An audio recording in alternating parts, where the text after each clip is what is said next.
नमस्कार दोस्तों, स्वागत है आपके अपने YouTube चैनल एग्जाम बिहार में। फ्रेंड्स, इस चैनल पे 64वीं बीपीएससी साक्षात्कार की जो एक स्पेशल सीरीज चलाई जा रही है, उस क्रम में आज हम एक वीडियो लेकर के आए हैं जिसमें हम साक्षात्कार में सर्वाधिक प्रश्न किन क्षेत्र से पूछे जाते हैं उन पे चर्चा किया जाएगा। फ्रेंड्स, इसके पूर्व साक्षात्कार से जुड़े कई वीडियो बने हुए हैं, उनमें आप देख सकते हैं जाकर के इसके जितने भी अलग अलग पार्ट हैं। जैसे कि अगर देखें तो फ्रेंड्स, साक्षात्कार के लिए एक बहुत ही ज़रूरी होता है कि उसको कई भागों में बांट करके हम देखें। तो जैसे कि मुख्य रूप से बायोडाटा से संबंधित प्रश्न होते हैं, सब्जेक्ट यानी कि और आपके ऑप्शनल से जुड़े, बिहार से जुड़े पूछे जाते हैं। फिर करेंट अफेयर्स, जो भी समसामयिक मुद्दे चलते हैं, चाहे वो राष्ट्रीय हो, अंतर्राष्ट्रीय हो, उससे और प्रशासन से। और अन्य में आपको अन्य में हो जाएंगे अभिवादन के बारे में कि किस प्रकार से अभिवादन करना है, अंदर में कैसे प्रवेश करना है, जैसे कि गुड मॉर्निंग कब बोलना है, गुड इवनिंग बोलना है, या नमस्कार बोलना है, या प्रणाम करना है, उससे संबंधित बात अन्य में आ जाएंगे। ड्रेस कोड क्या होना चाहिए, महिला का क्या होना चाहिए, पुरुष का क्या होना चाहिए, फिर आई कांटेक्ट कैसे रखना है और कैसे प्रवेश करना है, और जो भी सिचुएशन बेस्ड प्रॉब्लम है, ये सभी अन्य में आएंगे। फ्रेंड्स, इसके पूर्व हमने जो वीडियो बनाया है उसमें आप बायोडाटा से संबंधित इसके बारे में डिटेल्स बताया गया है कि बायोडाटा में, जैसे कि यहाँ पे हम सिर्फ हॉबी की चर्चा करेंगे, लेकिन बायोडाटा में सिर्फ हॉबी ही नहीं आएगा, उसके अलावा जो भी चीज़ें हैं उस पर चर्चा हो चुकी है। उसमें आपके गृह जिला के बारे में, आपके वर्तमान स्थिति के बारे में, आपके डेली लाइफ के बारे में, उन सारी चीज़ों की बात किया गया। आज हम बस यहाँ पे 3 चीज़ की बात करेंगे। फ्रेंड्स, अगर देखें तो आज हम बात करेंगे हॉबी के बारे में कि हॉबी से जुड़े किस प्रकार के प्रश्न पूछे जाते हैं, हॉबी किस प्रकार के रखना चाहिए, हॉबी के बारे में किस तरह के प्रश्न इसके पूर्व के बीपीएससी के द्वारा साक्षात्कार में पूछा गया है, उन सारी चीज़ों की चर्चा करेंगे। और दूसरी चर्चा करेंगे सब्जेक्ट और ऑप्शनल के बारे में, यानी कि आपका ग्रेजुएशन में क्या सब्जेक्ट रहा है, आपका ऑप्शनल पेपर क्या रहा है, उसके बारे में देखेंगे। और तीसरा हम जानेंगे कुछ प्रशासन से जुड़े उन चीज़ों के बारे में जिनसे ज़्यादातर प्रश्न पूछे गए हैं, और ये जो भी प्रश्न है जेन्युइन प्रश्न है और ज़्यादातर लोगों से ऐसे ही प्रश्न पूछे जाते हैं। तो आइए हम एक एक करके देखते हैं। सबसे पहले देखेंगे हॉबी के बारे में कि हॉबी। फ्रेंड्स, सबसे पहले ये भी बता देना चाहता हूँ कि ज़रूर नहीं है कि सब लोगों से हॉबी पूछा ही जाए। जैसे कि एक दो सेलेक्ट लोगों का जो आपने देखे हैं वीडियो, उसमें ज़रूर नहीं है कि सभी से हॉबी पूछे जाए, लेकिन इसका मतलब ये नहीं है कि हमें हॉबी पे तैयारी नहीं करना है, हर एक चीज़ पे तैयारी करके रहना है। क्योंकि अगर हॉबी से प्रश्न पूछ लिए जाते हैं तो इससे जवाब देने में कोई संकोच नहीं होगा।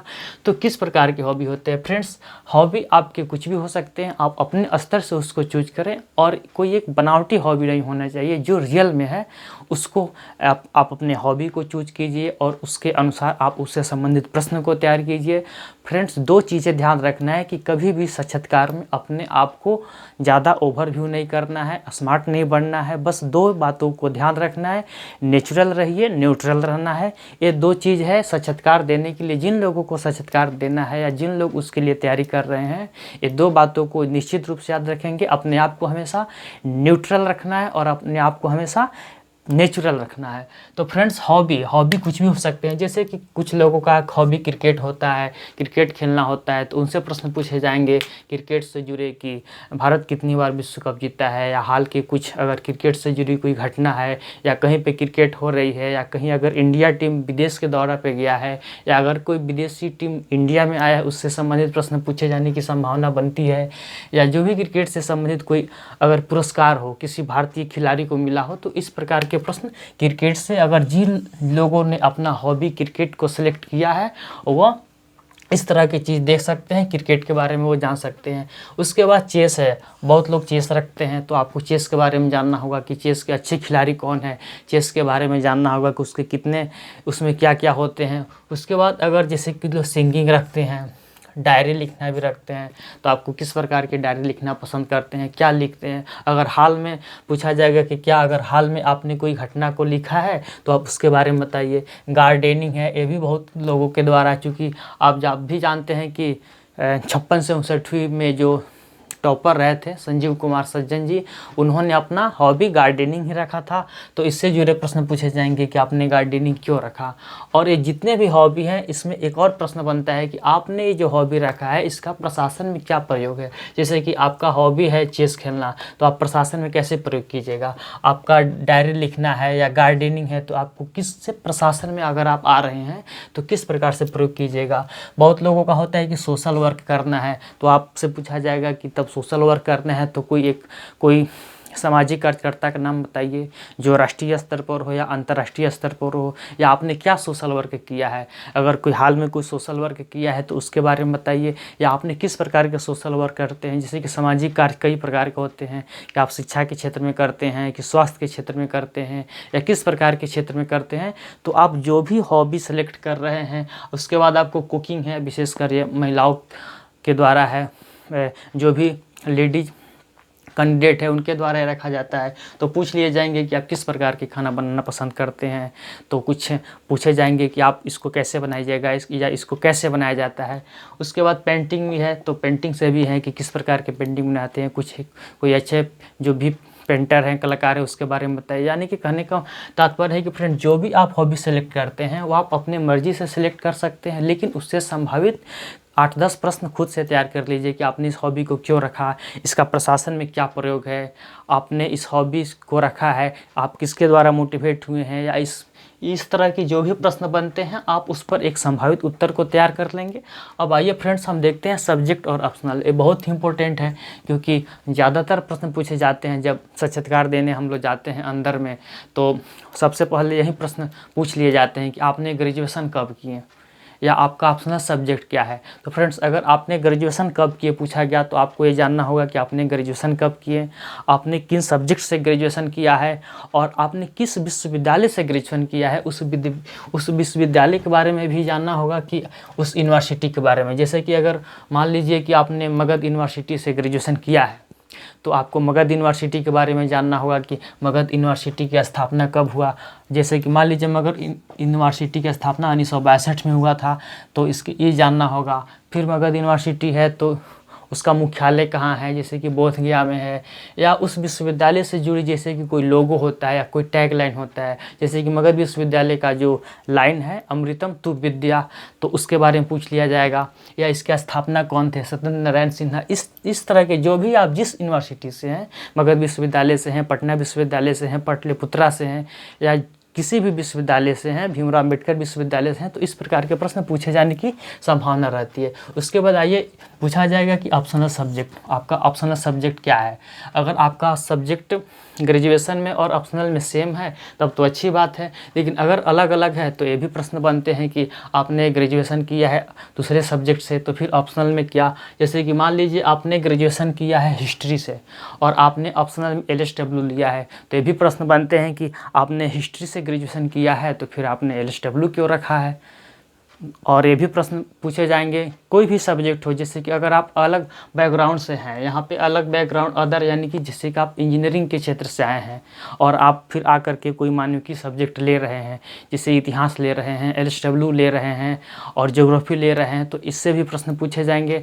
और आपके ग्रेजुएशन से भी पूछे जाएंगे, चूँकि आपने जो भी किया है, जैसे कि अगर आपने इंजीनियरिंग किया है, किसी चाहे इलेक्ट्रिकल से किया हो, मैकेनिकल से किया हो या कंप्यूटर साइंस से, तो उसके बारे में एक थोड़ी सी नॉलेज होनी चाहिए। उससे जुड़े प्रश्न पूछे जाएंगे, पूछे भी गए हैं। जैसे कि अगर आप इलेक्ट्रिक से किए हैं तो एक प्रश्न पूछा गया था पिछले बार की, जैसे कि मोबाइल में जो एक GSM और CDM में होता है वो क्या होता है, उसमें क्या अंतर है, और भारत में किस तरह का फ़ोन ज़्यादा प्रयोग किया जाता है, CDM में क्या किया जाता है या GSM का किया जाता है। इस तरह के प्रश्न पूछे जाते हैं। अगर आप कंप्यूटर साइंस से हैं तो आपसे पूछा जाएगा कि 4G के बारे में, 4G क्या है, 5G क्या है, कंप्यूटर की भाषा के बारे में, यानी कि कुछ साधारण प्रश्न जो होते हैं उस क्षेत्र से पूछे जाएंगे। अगर इलेक्ट्रिकल से है तो आपसे वायर के बारे में पूछ लिए जाएंगे। तो इस प्रकार से आप अगर अदर बैकग्राउंड्स के हैं, इंजीनियरिंग से हैं या मेडिकल से हैं या किसी भी क्षेत्र से हैं, तो आपसे उससे भी जुड़े प्रश्न पूछे जाएंगे। और फिर आपका ऑप्शनल सब्जेक्ट जो है उससे तो प्रश्न पूछे जाएंगे ऑप्शनल के। अगर जिन लोगों का एक है, अगर जिन लोगों का ग्रेजुएशन और ऑप्शनल सेम है तो उनसे अच्छी बात है, इस प्रकार से प्रश्न पूछे जाएंगे। अब आइए फ्रेंड्स हम देखते हैं कि यहाँ पे प्रशासन के बारे में। तो सबसे पहले जब हम इंटरव्यू देने जाते हैं, जिस तरह यूपीएससी में एक डीएफए फॉर्म भरना होता है जिसे डिटेल एप्लीकेशन फॉर्म बोला जाता है, इसमें सारी डिटेल्स भरने होते हैं। लेकिन बीपीएससी में ऐसा नहीं होता है, लेकिन एक फॉर्म भरने होते हैं यहाँ भी। उसमें एक अपने जॉब प्रेफरेंस का भरा जाता है कि आप क्या जैसे कि चॉइस कर रहे हैं। जैसे कि किसी का पहले डिप्टी एसपी होता है, किसी का पहले एसडीएम होता है, तो उस प्रकार से भरे जाते हैं, चॉइस के बारे में भरे जाते हैं। तो आपसे पूछा जाएगा कि आपका एसडीएम चॉइस है, डीएसपी क्यों नहीं है, या अगर आपने डीएसपी रखा है बाद में एसडीएम रखा है तो ये भी प्रश्न बनते हैं कि आपने पहले डिप्टी एसपी क्यों, एसडीएम क्यों नहीं।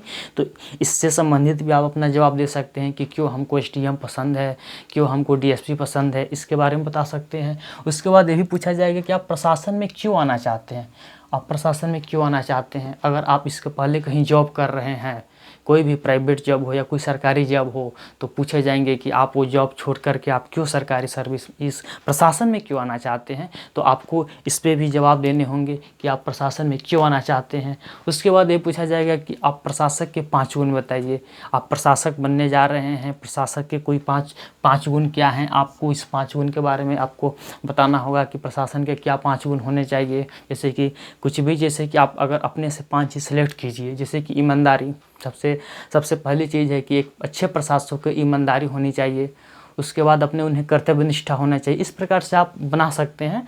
और पूछे जाएंगे एसडीएम के कार्य। जैसे कि अगर आपने अपने जॉब प्रेफरेंस में सबसे पहले एसडीएम को चॉइस रखा है, तो आपसे पूछे जाएंगे कि आपको अगर एज ए एसडीएम आपका सिलेक्शन किया जाता है तो आप एसडीएम के कुछ कार्य बताइए, एसडीएम के क्या कार्य होते हैं। तो आपको एसडीएम के कार्य बताने होंगे कि इसके न्यायिक कार्य क्या हैं, फिर इसके मजिस्ट्रेट, दंडाधिकारी, इसके जो भी कार्य हैं बताने होंगे। फ्रेंड्स, इस पर हम एक जितने भी 64वीं बीपीएससी साक्षात्कार में जितने भी इसमें सीट दिए गए हैं, यानी कि 64वीं बीपीएससी में, उन सब के बारे में, सबके कार्य के बारे में हम एक अलग से हम लोग चर्चा करेंगे वीडियो में कि कितना पोस्ट है और उनके क्या क्या कार्य हैं। जैसे कि एसडीएम के क्या कार्य हैं, डीएसपी के क्या कार्य हैं, जैसे कि रेवेन्यू अफसर के क्या कार्य हैं, इस तरह की हम चर्चा करेंगे उसके बारे में।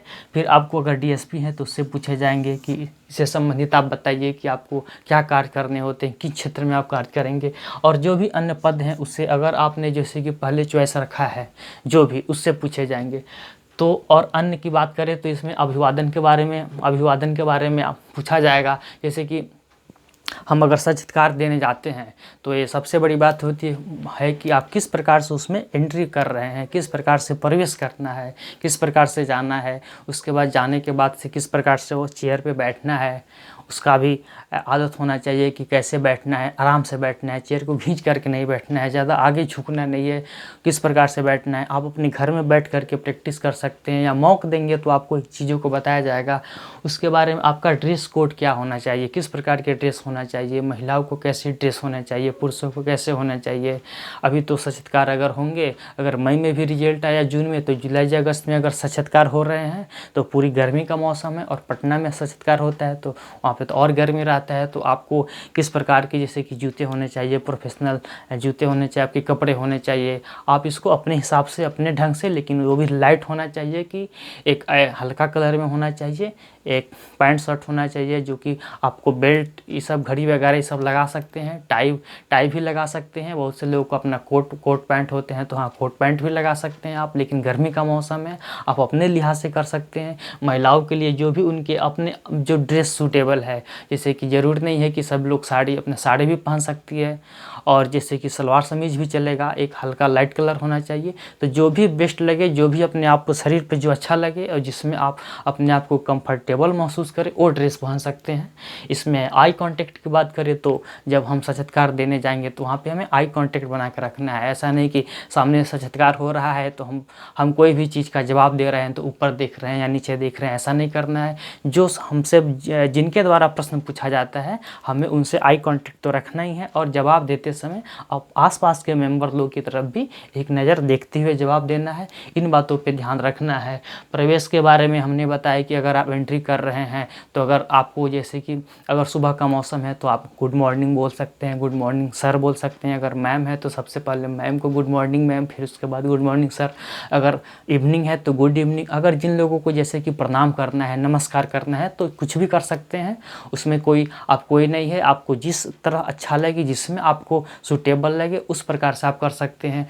फिर उसके बाद आपको साक्षात्कार ख़त्म होने के बाद से वहाँ से जब आपको चेयर से उठना है तो फिर उसके लिए आपको धन्यवाद बोलना है, थैंक यू बोलना है। और उसके बाद से जब वहाँ से निकलना है तो पीछे मुड़ के नहीं देखना है। एक दो लोगों को ऐसे भी शिकायत आया है, शिकायत नहीं, इन लोगों ऐसा हो चुका है कि वो लोग जब साक्षात्कार दे करके जब वो निकलते हैं रूम से तो वहाँ पे गेट पर से जाके एक बार पीछे मुड़ के देखने का आता है कि थोड़ा देखे क्या माहौल है। तो ये बिल्कुल गलत बात है, ऐसा नहीं करना है। तो फ्रेंड्स, ये हुए अन्य में हमने अभिवादन के बारे में, ड्रेस कोड के बारे में, आई कॉन्टैक्ट के बारे में, प्रवेश के बारे में पूछे गए और इन सब प्रशासन के बारे में जाने। और भी इनसे जुड़े जो भी चीज़ें हमने इसके पूर्व के वीडियो में चर्चा की है। इसीलिए आज इस वीडियो में सिर्फ हमने हॉबी के बारे में ही चर्चा किया है और इधर सब्जेक्ट और ऑप्शनल के बारे में बात किया है और अन्य के बारे में, इनके बारे में बात किया गया ताकि इनसे जुड़े प्रश्न पूछे जाएंगे। और ये बहुत ही साधारण प्रश्न है, ये ज़्यादातर लोगों से पूछे जाते हैं। तो आपको इनसे जुड़े प्रश्न को अपने आप पे फिट करना है,